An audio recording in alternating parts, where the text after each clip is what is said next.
हरे कृष्णा। एक कवि प्रदीप जी हुए हैं जिनका एक दोहा है, इस प्रकार से है कि पिंजरे के पंछी रे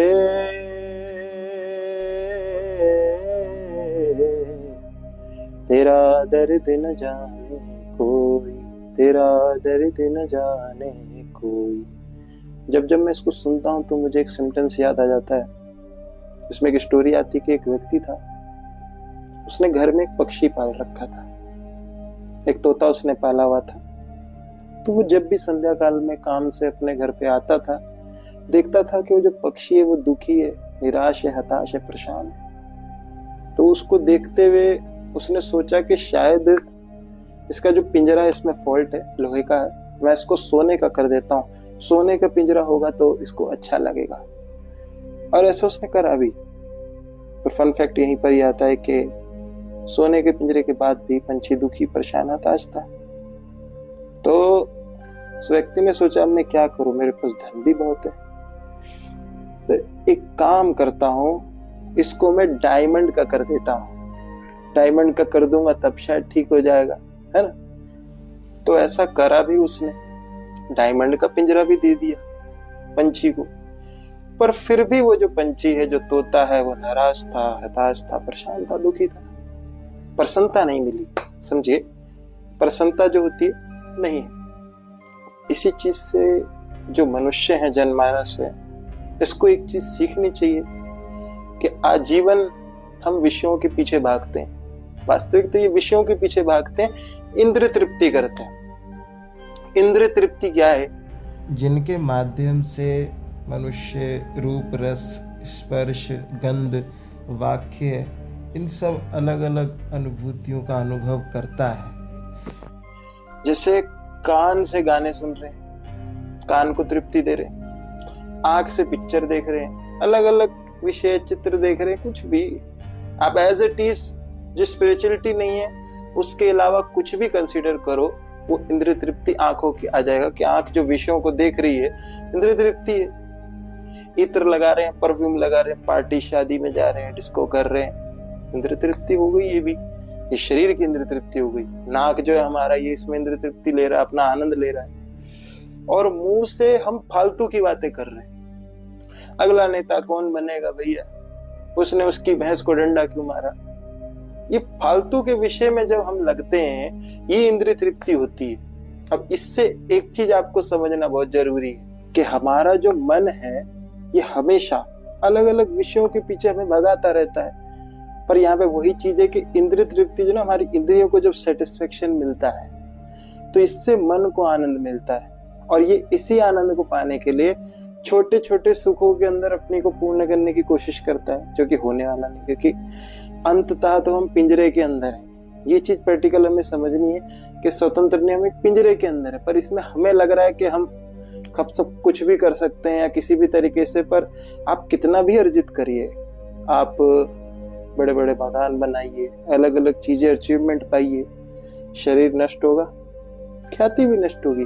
अब आप कहोगे मरने के बाद भी ख्याति रहती प्रैक्टिकल, अरे तो उस देह से संबोधित होगा ना वो व्यक्ति। एक बात समझिए, किसी व्यक्ति ने कोई चेतना है किसी शरीर में, बहुत बड़े काम करती है। अब उस देह को उसने त्याग कर दिया, बगल की गली में एक कुतिया है, उसके गर्भ में पिल्ले हैं, उस पिल्लों में से जो चेतना आपकी थी पहले, जो बहुत अच्छा था आदमी, बड़े बड़े नाम है जिसके, वो उस कुतिया के गर्भ में चला गया और पिल्ले के रूप में जन्म ले लिया। अब उसकी ख्याति कहाँ हो रही है, समझिए, उसकी ख्याति कहाँ हो रही। तो कहने करती है कितनी भी चीजों की अचीवमेंट करें, शरीर के साथ नष्ट हो जाती है। इस बात को पहले समझिए। तो मन तो अपने आप को आनंद देने के लिए अलग अलग विषयों में जाएगा ही। जैसे नाक से आप इत्रों की खुशबू सूंघिए, खूब सारा खाना खाइए, प्लेट भर के थाली आप खाना ले रहे हैं, पेट में उतना ही जाना है जितना हाथ में आना है। बड़े मकान बनाएंगे, सोएंगे एक बिस्तर पे, एक पलंग पे ही सोएंगे। तो यहाँ से समझिए कि इससे मन को तृप्ति मिलती है। जो हमारा पिंजरा है, जो मेन बात आती है वो ये आती है कि आपका जो ये शरीर है, देह है, ये ही वो पिंजरा है। जो भी हम कहानी में चल रही थी ना, अभी जो कहानी चल रही थी हमारी, इसके अंदर ये बताया जा रहा है पिंजरे के पंछी रे।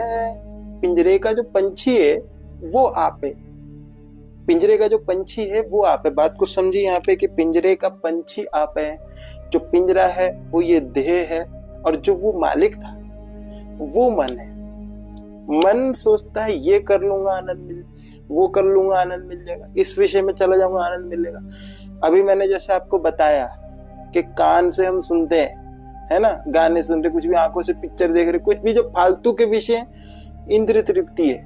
मुंह से फालतू की बात कर रहे, इंद्रिय तृप्ति, भगवत चर्चा नहीं, ऐसी बात नहीं हो रही जो सुनने सुनाने वाले दोनों का कल्याण करे, तो वो फालतू का विषय है। अभी इसका परिणाम भी सुनिए, जब ऐसे करते हैं तो आज जीवन इस तरीके से जीवन व्यापन जो करते हैं, उसके बाद क्या होता है जब ये पिंजरा नष्ट हुआ, शरीर नष्ट हो गया। फन फैक्ट तो यही है कि मिट्टी का शरीर है, मिट्टी में मिलेगा, जाहिर सी बात है, प्रकृति ने हमें जो दिया है वापस ले लेती है। शरीर जब नष्ट होता है, त्याग होता है, तो वापस ले लेती है। पर हमें मोक्ष चाहिए, भगवत धाम की प्राप्ति करनी है, भगवान के समीप जाना है। आजीवन पिंजरे को सजा रहे थे पर भगवान के समीप जाना, समझो, आजीवन पिंजरे को सजा रहे पर भगवान के समीप जाना पॉसिबल है नहीं। आपकी प्रवृत्ति जैसे रही है, आपको अच्छा पिंजरा मिलेगा, इससे सुंदर पिंजरा मिलेगा ना। पर आप ये रखो कि हम आजीवन इस कार्य में लिप्त हैं, पर बाद में कुछ अलग नहीं। भगवत प्राप्ति करनी है इस जीवन में, अपने मन को भगवान के प्रति लगाएं, भगवान की भक्ति के प्रति लगाएं कि हम भक्ति में उन्नति कैसे करेंगे।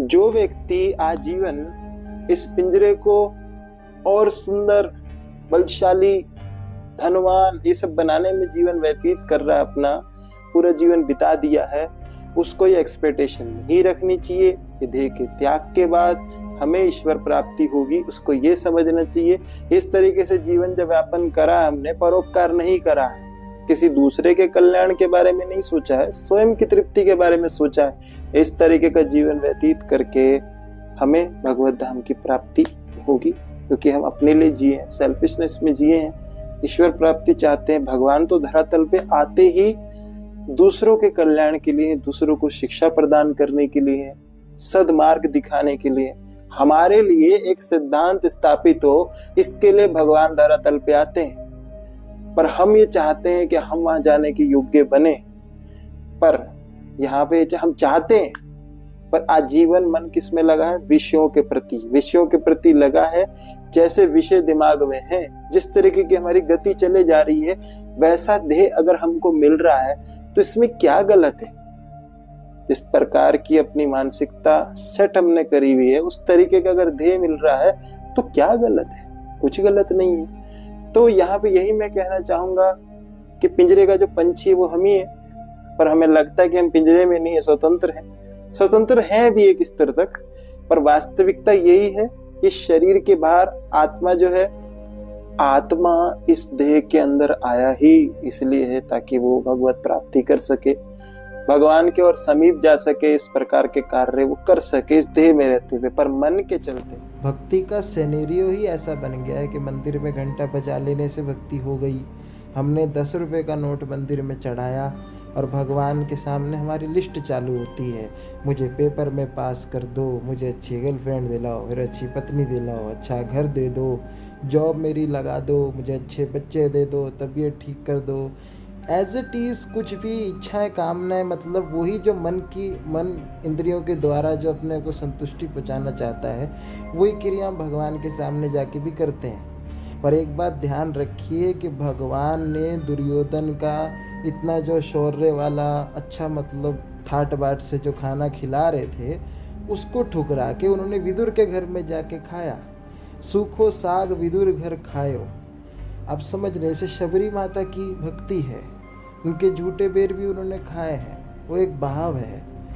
प्रेम जो होता है निस्वार्थ होता है, स्वार्थ देखा जाता है वहाँ पे प्रेम नहीं होता है, वहाँ पे फिर सौदेबाजी होती है, तुम ये करो हम वो करेंगे, समझ रहे हो। तो निस्वार्थ जब हम कार्य कर रहे हैं, निस्वार्थ कोई चीज़ हो रही है, जैसे माता का होता है पुत्र के प्रति, 1 साल का बालक है, वो माँ को क्या देगा भला, समझ रहे हैं आप बात को? पर माता सब कुछ नौछावर करती है।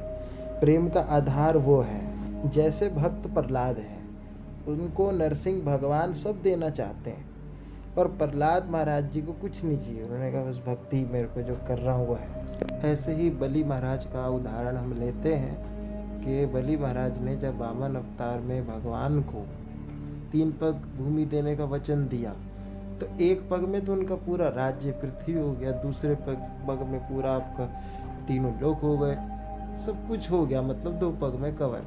अब तीसरा पग जो रखना था उसको कहाँ रखें?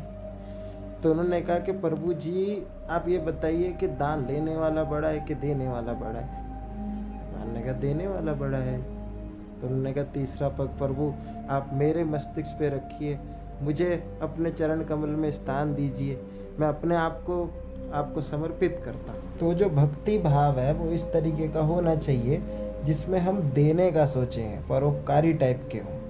हमारी मेंटलिटी ऐसी हो, दूसरे को क्षति पहुँचाने की, राजनीतिक दिमाग रखने की, साजिशें, कुछ भी चीज़ एज इट इज़ आप अपने सर्कल के अनुसार अंदाज़ा लगा सकते हैं या फिर सोच सकते हैं आपके आसपास, क्योंकि अलग अलग राज्य, अलग अलग सिटियों में अलग अलग चीज़ें सब जगह होती है। तो वो हर किसी के लिए दुनिया का डायग्राम जो देखने का तरीका है, व्यू है, वो अलग तरीके से होगा। तो आप अंदाज़ा लगा सकते हैं कि भक्त को सरल सम्य होना चाहिए, परोपकारी होना चाहिए। पर वहीं पर ही जब हम चेतना की बात करते हैं तो वो जो पंछी है, अर्थात जो पंछी पिंजरे में आ गया तो मालिक के चलते एक ही जगह पे वो घूमे जा रहा है, मालिक के हिसाब से कभी ये दे दो कभी वो दे दो, अरे वो बेचैन है अंदर, क्योंकि सब मृत्यु के गर्भ में जा रहे हैं, सब मर रहे हैं। दूसरे क्षण में कोई जन्म भी ले रहा है, मृत्यु नहीं, मृत्यु जन्म है, जरा और व्याधि, ये सब चले जा रहा है निरंतर। बुद्धिमान व्यक्ति जो होते हैं ये चीजें समझते हैं और प्रयास करते हैं कि इसी जीवन में हम अपने जीवन को सार्थक बना पाएंगे।